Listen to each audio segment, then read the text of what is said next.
Кітаптың пайдасы. Қазіргі заманда оқуға деген қызығушылық аса бағаланбайды. Оның орнына көбі интернет желісінде телефон шұқылап, не сериал, кино қарағанды жөн көреді. Бұның барлығы кітаптың пайдасын түсінбегеннен деп білемін. Бірінші пайдасы – білім.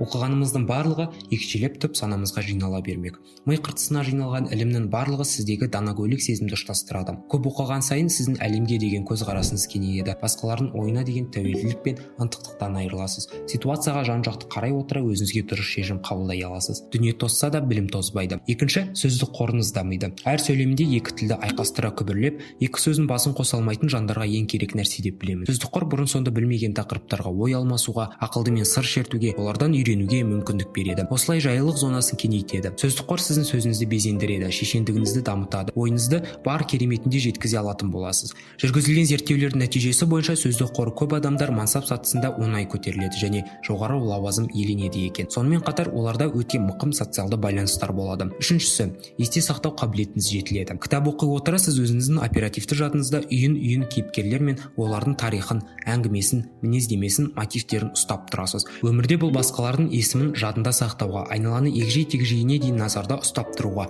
кез келген іске аса концентрация бөліп не бірнеше іспен бір мезетте айналысуға мүмкіндік береді. Сонымен қатар бір естіген нәрсені ұзақ жадыңызда сақтап, керек кезінде есіңізге түсіре аласыз. Төртінші, анализ. Ойдан шығарылған кейіпкерлердің не тарихта болған тұлғалардың мемуары мен биографиясын аша отыра, оны көз алдымызға елестете отыра, біз өмірге кеңейтілген ой дүниемен қарауға себеп салдарлық байланыс іздеуге, логикалық тізбек құруға бейімделеміз.